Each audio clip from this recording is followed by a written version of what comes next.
All right, welcome to the Zimperium and Riscure sponsored webinar on top risks to address in your mobile application security journey. My name is Andrew Snyder. I'm going to do a very quick introduction and then hand it off to our speakers, which I'll be introducing here in just a moment. But we are very glad that you are here. We hope that we are able to help you learn something, help you uncover something that maybe you didn't fully understand, or maybe be able to ask some really great questions to some experts in the space to, really get that precise answer that you were looking for that maybe you haven't been able to get before. So as mentioned, we've got three folks on the line today. We've got Anas Hamdi, a Senior Security Analyst from Riscure. He's coming to us from the Netherlands, as well as Tim Hartog, Product Security Specialist from the Mobile Application Protection Suite at Zimperium. As well as myself, I'm based in California. I lead the team here at Zimperium for our Application Security Suite. And really glad to be here. We've done a number of webinars, and I'm really excited to have such expertise on the line so that we can talk through kind of the current state of the world here in application security. So we have a very short agenda. We're going to lead off with Riscure and Anis talking through a number of points that he thinks is relevant in this space, as well as what sort of the mindset could be as you look at doing application security on mobile, primarily on mobile. In addition, we're going to talk to both best practices of what you can use with the existing security built in, as well as how you might augment that for your particular needs. And then as well as what we consider the state of the art in application security.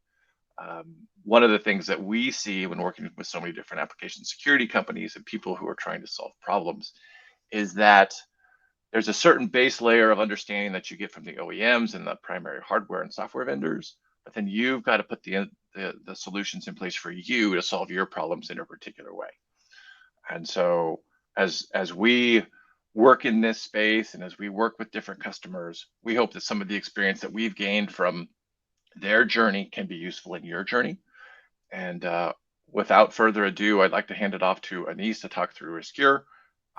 As the general goal is we're all going to take questions at the end. I am watching the chat. So if you've got particular questions, I will either hold them till the end, or if they're particularly relevant, I'll put them in the middle of conversation. But we would love this to be as engaging as possible. So please do engage as best you prefer. So without further ado, Anis, it's all yours. Thank you, Andrew, for the introduction, and welcome everyone again, and thank you for attending this webinar. So let me start first with introducing Riscure. We are a company that is based in 3 locations in the world: San Francisco, Delft, and Shanghai. We are specialized in logical, physical side channel security attacks, and most specifically to mobile security, with more than probably 22 years so far in device security. We have more than 180 experts distributed through over the whole world. I think we do have more than 34 or 35 nationalities. So we are kind of very different, but having the same goal or objective, which is we are always keen on helping our customer to protect or to secure their solution, either through the regular certification processes or either just regular penetration testing to assume that their solution is safe. Let us talk about the company milestones and specifically the mobile security part, which is written in red on the diagram or the figure that you are seeing right now. Riscure was founded in 2001. We started with some side channel attack and fault injection techniques or objectives until 2007, where we first started our mobile payment evaluation at the day where the smartphones were raised. Afterwards, during the 2011, we moved on to start evaluating the white box cryptographies, HCE, OMP evaluation, etc. Until recently, also we started a new service, which is the backend testing services. Now we are able to also evaluate the web applications, and also we had our first MPOC evaluation this year. So Riscure has been always the preferred options for our customers or clients because of our capabilities and expertise within this field during these last years. Let us just immediately jump to the main subject here and let us understand the few steps that are involved into bringing devices to market. So as you can see in the figure, in the following figure, it first starts with the chipset designer. These guys are going to make the designs for the CPU main memory, the sensors, the GPU, etc. And these items are going to be given to the fab who will be making these chips. Afterwards, the original device manufacturers, the ODMs, are going to collapse or to combine all these items in order to be able to create or to make a final hardware system design. These all items are also going to be given to the OEM, which stands for original equipment manufacturers. These normally that this is the name that people would remember because that's kind of the label that you will see on the box of the device that you are going to get. That's on the hardware part. Now let us talk about the software side because we do have these OS vendors that are going to write the majority of the code within your device, and also of course with the communication with the chipset designers and ODM in order to be able to satisfy the requirements or the constraints that are given from these guys. Afterwards, with some third-party services and application developers, yeah, you end up having these device on your side to the end user. And now, if you think about like any item or any element within this whole chain could be a threat to purposely or no, not purposely, like compromise the whole chain. So the question here is what could go wrong within this whole chain? Because in order to make the whole system secure, we need to think about all the items in order to ensure that. Staying on the same line, let us also introduce the different layers that are within the device: hardware, firmware, the system OS, the application, and the DCL, which stands for dynamic code loading, which we'll be talking about afterwards. Starting from the lowest layer, which is hardware. This layer is already hardware enough, so we have nothing to talk about. It's hardware. Moving on to the next one, which is the firmware. This one is very interesting because even though we presume always that it's secure, it doesn't seem to be always the case, because imagine that an insider attacker who has access to his relative signing key, he will be able to create malicious images that could be used later in order to escalate privilege or to introduce some backdoors, etc. And what the smart guys did in order to prevent such things, so they just added something called code loader, which is kind of a secure place that anyone could not access through, but only the end user through giving or authenticating using either PIN or password or pattern. So if someone had to install a custom firmware, he will not be able to access all the secrets or nothing but the regular system images. Going upstairs a little bit, now we have the system OS, which normally this is the operating system. And what also these guys introduced in order to be able to ensure that this layer is secure enough for the end users is they thought about something more different. Instead of just making something secure and let us ensure that the user is aware of this and that, they just open sourced their code. So what this means is I have the source code, you can have it as well. Everyone could have a look at it. So if you have a finding or vulnerability, just let us know and we will fix it as soon as possible. And this will ensure this will not ensure that the system is secure, but this will add like kind of a layer of transparency or auditability, which is something very important because if you remember the third party element that we talked about earlier, yeah, this helps a lot here because these guys are going to evaluate all the source code in order to make sure that yeah this system is going to land secure. Moving also to the remaining two layers, which I combine them together, which is the application and the DCL. So application is the regular application that you may know. It's kind of the APK itself or the APA if you are talking about iPhones. It's the regular permissions that the OS enforces through sandboxing, through permission, through isolating each application on its own. So if you have access on this application, you will not be allowed to access any other application. And the DCL is the regular is if you are a little bit familiar with web browser, it's similar to getting the JavaScript code or CSS code from an external link. So there are a couple of applications that instead of having their own proprietary code, they will be embedding external code. So if someone had access to this server, then he will be also distributing malicious code. And as example of this, recently, last year, we encountered also that someone or some attackers were able to leak an OM signing key, and they were able to distribute malicious images that contains these fake system application, because this system application will run with system privilege, which means this is not root, but still you are running with a framework level, which will allow you kind of to do whatever you want. And rumor says that this key was leaked during a source code review. So yeah, pay attention when you are giving your source code evaluation.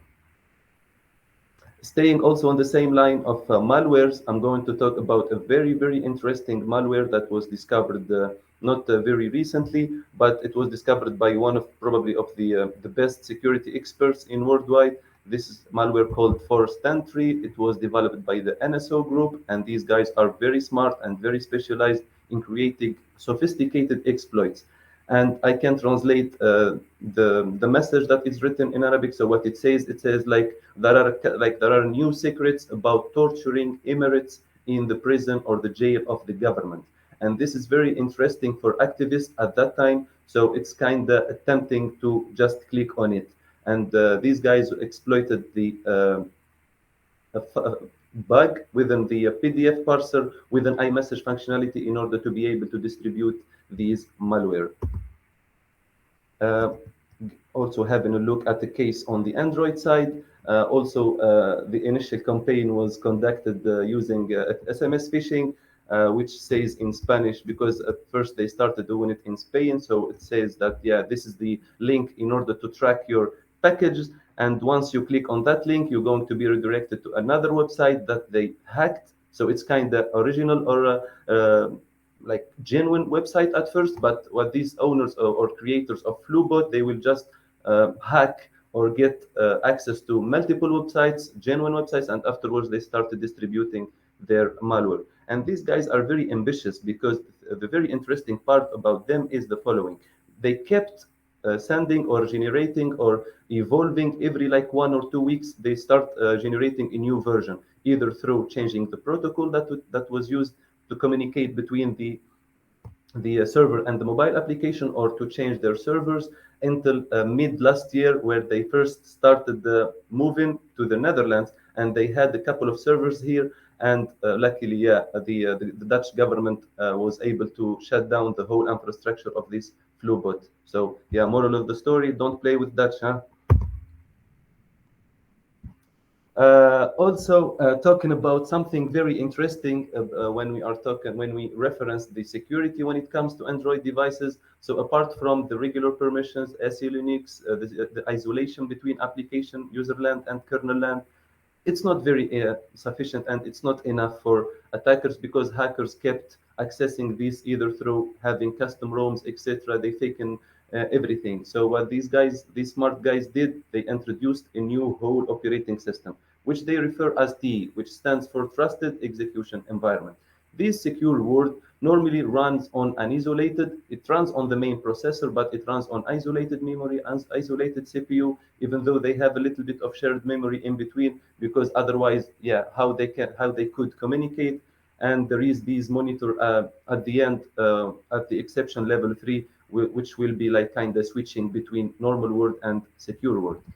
After having this hardware-backed layer, it wasn't enough, because attacker or hackers kept also attacking this. So they introduced something called the Strongbox, which is pure hardware chipset, where you will be having your keys, your sensitive, or performing your sensitive operation there, which of course adds a layer of security.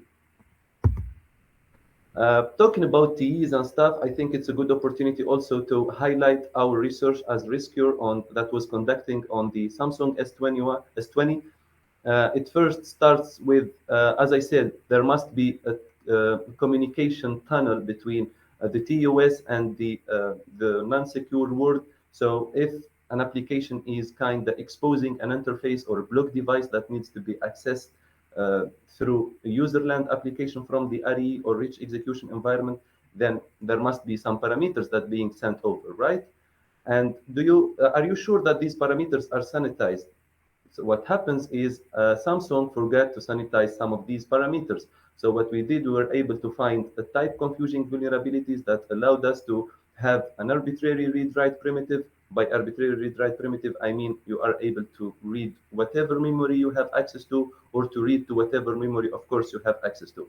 Chaining this bug with a stack-based overflow, and at that time we had the stack canary or the cookies that are enabled. So through using the first bug, you were able to exploit the stack-based overflow and to be able to control the PC counter.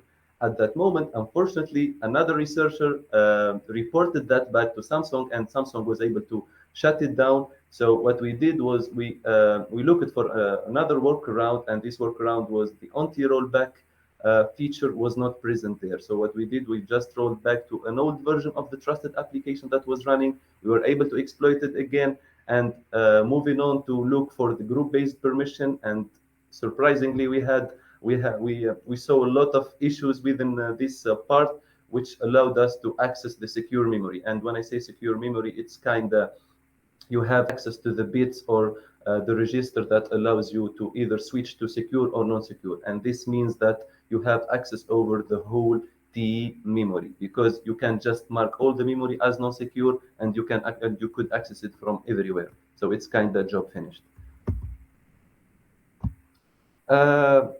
Having these bugs is something that happens every day nearly, because we are probably aware of the bugs that people or researchers report, but we are not really aware about the ones that these researchers or black hackers are doing in the background. So it's very important as a company to consider having a security policy in order to be able to react very quickly, because you have many customers, you have many clients that you also have a reputation that you need to be aware of or you to protect. So that's very important to have a security policy that could help you react very easily, because we can take an example of a bug that was discovered last year on the GPU itself of Qualcomm. And what these guys are going to do is are going to look for the exploit, try to reverse engineer it, and try to produce a patch for it. They are going to communicate that to the device manufacturers such as Samsung, Xiaomi, OnePlus, etc. These guys also are going to communicate to the carriers like T-Mobile, Verizon, in order to make sure that all the clients or the customers or all the device chipped with the new update or the patch. And probably also Google will be involved in order to at least, I don't know, probably it can add a workaround or to block this exploit from also their side. And this also needs to prevent or to avoid having or adding in new bugs within the patches, and also to confirm that this patch is not bypassable. So that's why it takes a lot of time in order to be able to deliver a patch. And that's why we always ensure or advise people to have a security policy that allows them to be able to react very quickly, because it's very important. And now I need to have or to give the floor to Tim from Zimperium to finish or to complete the slides. Thanks, Anis. So if I look at your storyline, two things effectively jump out. You see that Android security has not been considered sufficient, and as a consequence, the OEMs and the OS vendors have tried to create a separate environment, the TE, effectively, to compensate for the lack of security or the vulnerabilities in the Android environment, the RE. But still, you see with the example you gave on the S20 that there are sufficient vulnerabilities being discovered and reported, but some are also not reported, which indicates that also that environment, even though it's often considered as a hardware-based solution or hardware-backed solution, it is still vulnerable to a lot of attacks effectively from the malicious actors. A subsequent move you see now moving more to the hardware side with Strongbox, similarly with on iOS platforms as well, moving to hardware security. But there you run into the challenges that the hardware components there are very limited in terms of functionality they can offer. So you have to balance somehow the functionality you need to offer versus the security you want to provide. And if there are issues, you can, in most cases, still patch them, like you've shown here in this overview. But the actual practice of patching is a very lengthy process. There's a long window of attack still remaining from the moment of discovery until the moment of patching the actual vulnerability. Assuming that the vulnerabilities are actually patched, either by the OEMs or the involved parties, or by the end user itself, because I think plenty of people probably lack the practice of actually updating their phone. So we also see that from our perspective, and that also emphasizes the need for application developers to protect their application itself. So you can't fully rely on the operating system or the handset to secure your apps or secure things which are relevant for you as a company or as an end user in practice. So you have to do this yourself. However, or it's not however, looking at apps effectively themselves, they're quite an easy target if you haven't taken effort in securing them yet, for various reasons.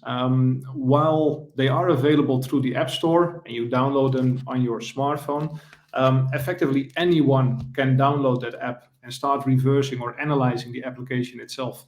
The tools which are used to do that are commonly available from professional decompilers or reverse engineering tools like IDA or JetX or JEP or Ghidra, to much more sophisticated attacker tools, which are publicly available, such as Radar or Frida or Exposed, which provides very advanced capabilities for anyone effectively having the understanding of how to use them to, on one side, reverse engineer the apps, and on the other side, also manipulate the behavior of the apps at runtime. So having said that, those apps are effectively running on devices where you can't fully rely on the security provided by the device itself. And in quite a lot of cases, these devices are either outdated, so they're running older versions of Android, version 4, 5, 6, 7, 8, 9. I believe the current supported version of Android is Android 9 and above.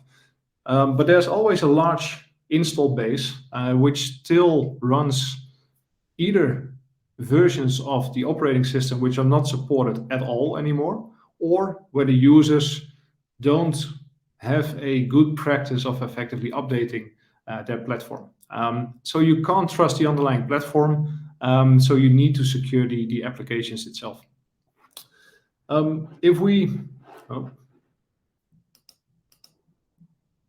So the mobile application, essentially needs to protect itself. Sorry, I'm repeating myself. So if we go back to what Anis already showed, as an application developer, you have several options effectively to secure your mobile application. Or in other words, there's different technologies available in a smartphone which can be used to secure either the platform or the applications.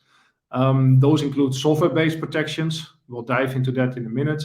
The TE, so the trust execution environment, which Anis mentioned already, and secure elements. But each has their own pros and cons, ranging from, let's say, strong hardware-based security, really smart card level security in case of a secure element, to pure software-based security and something in between. And the TE is effectively something in between. However, in practice, what we've seen is that the ability for mobile application developers to use, for instance, the TE or the secure element is very limited for the simple reason that access to those environments is most often restricted to the smartphone OEM.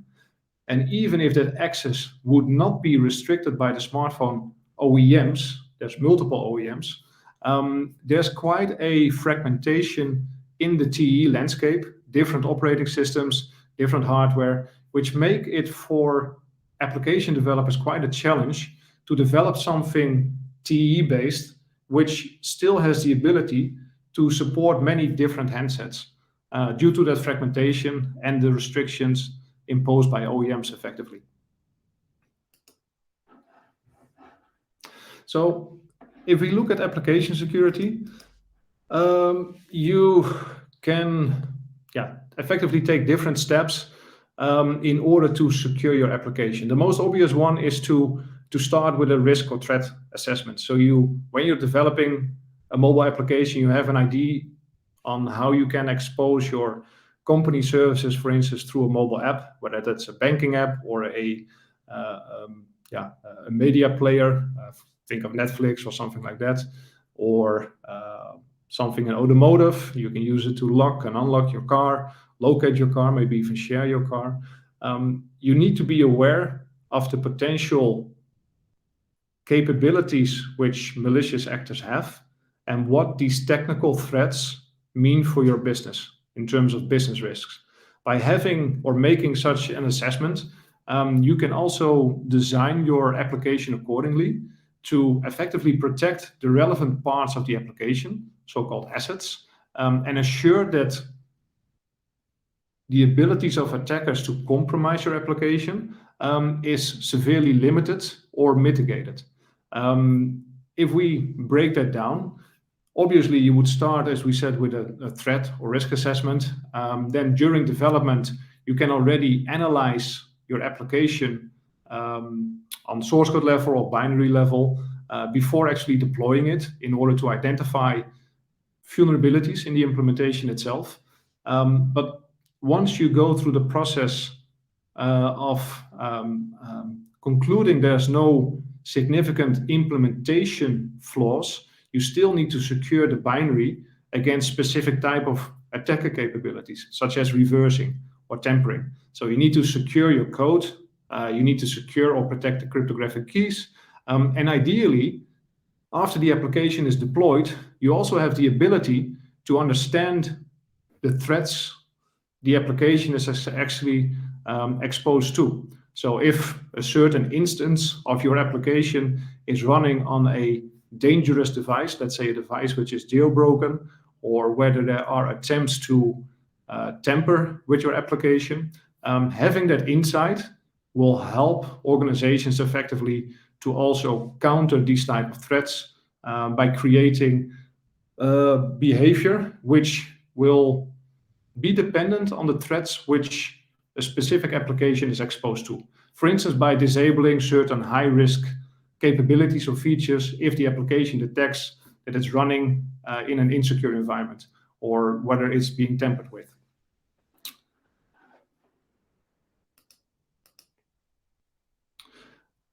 One good practice here is that security mechanisms or security in general, everyone probably here heard about the onion example. The same thing applies for mobile security. So an onion has different layers. Security typically also has different layers. So also in mobile security, combining different protection mechanisms, different layers effectively, will severely benefit the overall security robustness of the mobile application itself.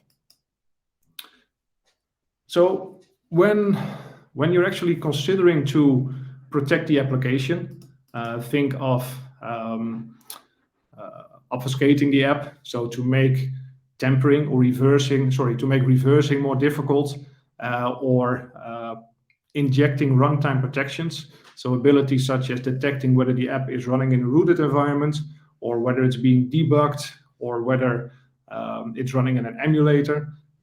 If you have these type of capabilities, that will help you essentially to protect the application. However, in practice, there's quite a lot of different tools out there which can be used to achieve this goal. And these different tools work in different ways. And that's all fine, but these different ways also have an impact on what we call attack resistance. So in order to achieve the same objective, different tools are available, but how effective they are in doing their job, that differs. In practice, you will also see or realize that different use cases have different security needs. For instance, a mobile banking or payment application is probably more subject to fraud than your local newspaper app or a silly game on your smartphone. So the ability to tailor the use case, or not to tailor the use case, but the ability to understand the actual risk profile of an app is important, because this will also determine what kind of tool you are likely to use in order to protect the app.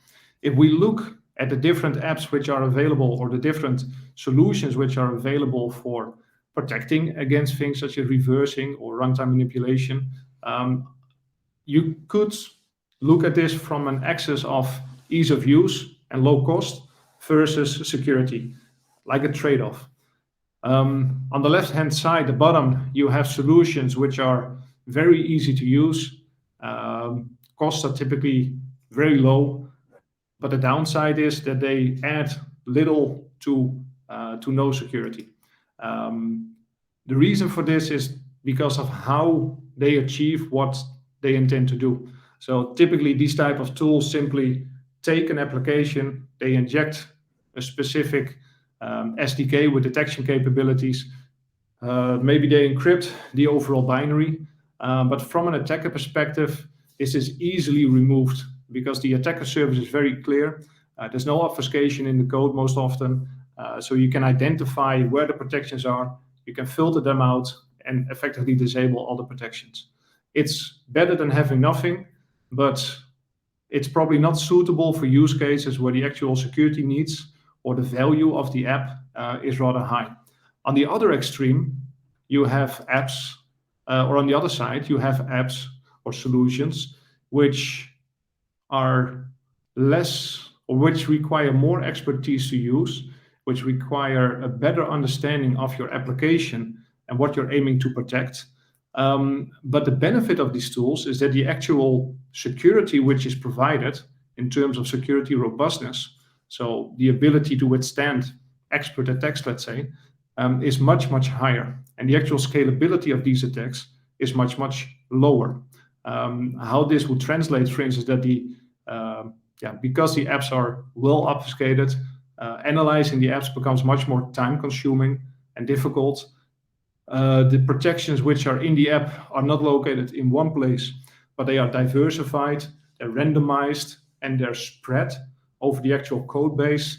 Can be randomized, but also tailored in terms of intensity or density. And having the ability to tailor this over different apps or different builds makes it also much more difficult for expert attackers, or much more time consumer for expert attackers, to actually compromise the app or to get access to the assets you're trying to protect in your application itself.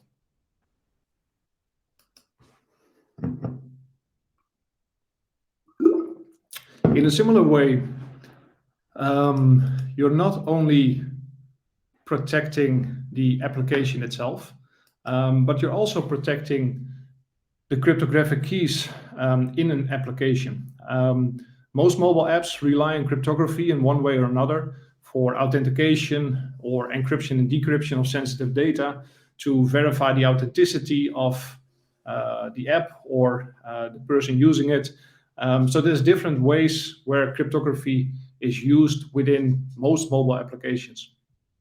However, the cryptographic keys which are used for this purpose are not protected out of the box, which means that as an application developer, you have to take a conscious action in order to protect these keys, because those keys are essentially the key to the castle or the kingdom.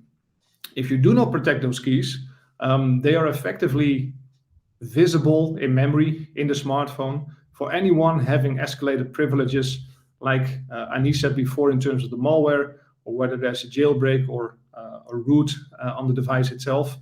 Those keys are plainly available inside the memory of the device, and they could be captured by someone having those privileges.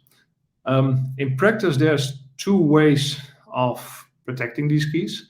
Most of the smartphone nowadays have what they call a keychain or a hardware-backed key store. So on Android you have the keychain. On iOS you have the keychain, and on Android you have the key store. I believe since Android 7, it's also mandatory to have the key store implemented inside the TE.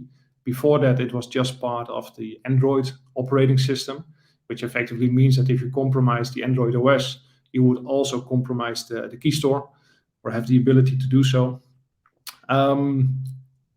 These capabilities bring a certain benefit to users. In practice, hardware security is most often considered superior over software security. But I think the situation here has developed to a point where there's a better balance here between hardware and software security. So while there are certain benefits of using these key stores, whether it's a key store or the keychain, they also come with downsides in terms of flexibility or the actual functionality it provides in terms of supported ciphers or supported operations. There is no flexibility effectively because they are implemented by the OEM, and if you want to have something specific for you, chances are rather slim that you're able to work with the OEM to actually add that. Those things are more from an ease of use. Secondly, those implementations are very OS dependent in terms of Android platform or iOS platform, sometimes even OS version dependent. So you see an evolving set of capabilities in the different platform versions which are there, or OS versions which are there. But you as an app developer typically have to support a broad range of mobile devices with a wide variety of OS versions. So from a usability perspective, those key stores are not always optimal. While things like whiteboard cryptography, they provide a much broader set of functionality in terms of cryptographic operations, ciphers, and protocols which are supported. They can be updated in a much higher frequency. So if there are issues, you can easily patch and update them. They can be used cross-platform. They don't have a specific dependency on iOS or Android.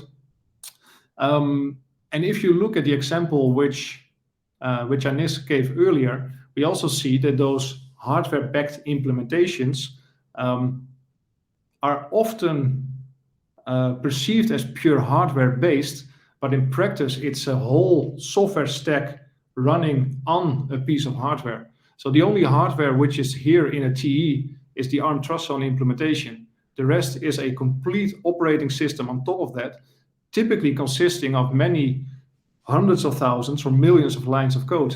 And as Anis also explained, it's quite unlikely that implementation is flawless. You will always have coding mistakes, lack of verification of input, resulting in integer overflows, buffer overflows, or other plain mistakes from a software security perspective. And while these vulnerabilities are there, that essentially enables attackers to continuously compromise these environments as well. And that effectively jeopardizes the services which are provided from the TE, such as safety net or play integrity or the hardware-backed key store itself. While the benefit of software is that you can also patch it, we've also seen that the patching cycles are relatively long. That can take many, many months from moment of identification to moment of patching the actual vulnerability. And one thing which also complicates this is that sometimes specific assets which are handled inside the TE can't easily be updated. Think, for instance, of root keys, which are specific for a device. In some cases, they can be updated. In others, they cannot. If they can't, it's quite a fundamental problem, because once the vulnerability is discovered, you can't do anything about it. That's a severe problem. On the other side, we've seen that with whiteboard cryptography, the actual past decade, there have been quite some advancements in terms of increase in attacker resistance. So while TEs can be attacked and compromised, white boxes can also be attacked and compromised. But in the end, what matters is how difficult it is to compromise such an environment and get access, runtime access, for instance, in a TE, or access to the key material inside a white box. And I think what we've seen from our perspective is that both environments or solutions, while being completely different implementations, both of them offer a high attack resistance, meaning that it takes a lot of expertise and time in order to actually break the environments. But we also see that on one side, the software implementation offers much more capabilities, flexibility, and updatability, if that's even a word. So balancing the increased security and the ability to update and the functionality it offers has often been a reason for choosing such a software-based solution.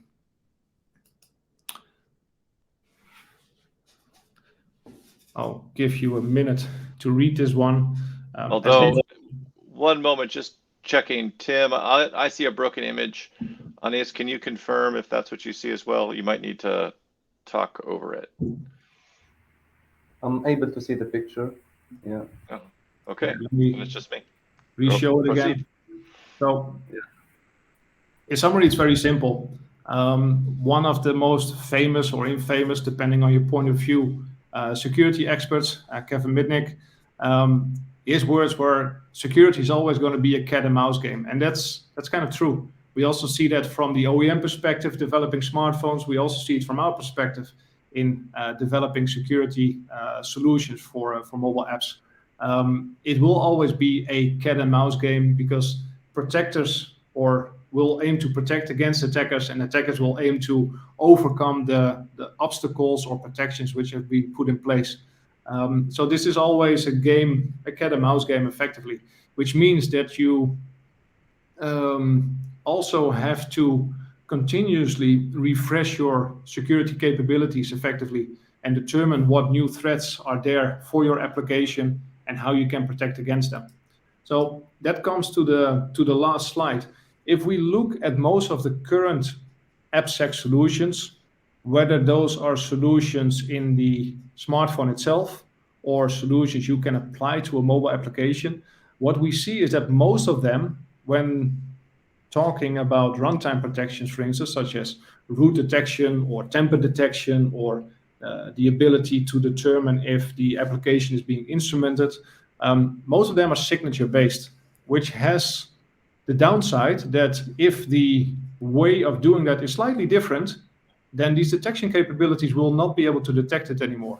And the right-hand side, you see a good example my colleague always uses, is that if you throw a stone in a lake, you see the stone and you see the ripples. But what most tools do is they identify the stone.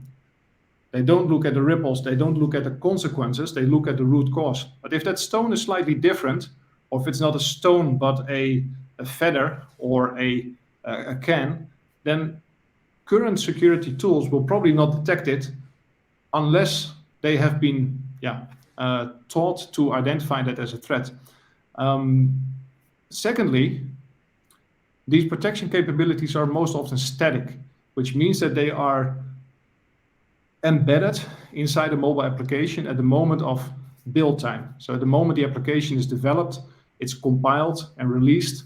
At the moment it's actually compiled, or before it's actually released to the App Store, at that moment in time, the security detection capabilities are determined. That also means that they are static afterwards. They don't change once the application has been deployed. And a direct consequence of that is that the actual level of protection is effectively degrading from the moment you publish the app, for the reasons that you'll see new attacker capabilities, new 0 days, new attacker tools, new versions of malware appearing, which will not be detected by the protections which are built into the app because they're not known at that moment in time. So what you'll see going forward, or what the actual need from an AppSec perspective is that you don't fully rely on a signature-based way of detecting threats, but you have the ability to not only look at the stone, but also at the ripples they cause. So the actual behavioral changes in the platform which indicate a certain threat. Secondly, the benefit thereof is that if you are able to identify malicious behavior instead of the root cause, is that you will also become able to detect potential threats which are not known now, but appear in the future. At that moment in time, you will still be able to detect them. And lastly, and that's also an important one, instead of building security in at the moment of compiling the app or before releasing the app, it's much better if we would also have the ability to update the detection or security capabilities of the app while they're being deployed.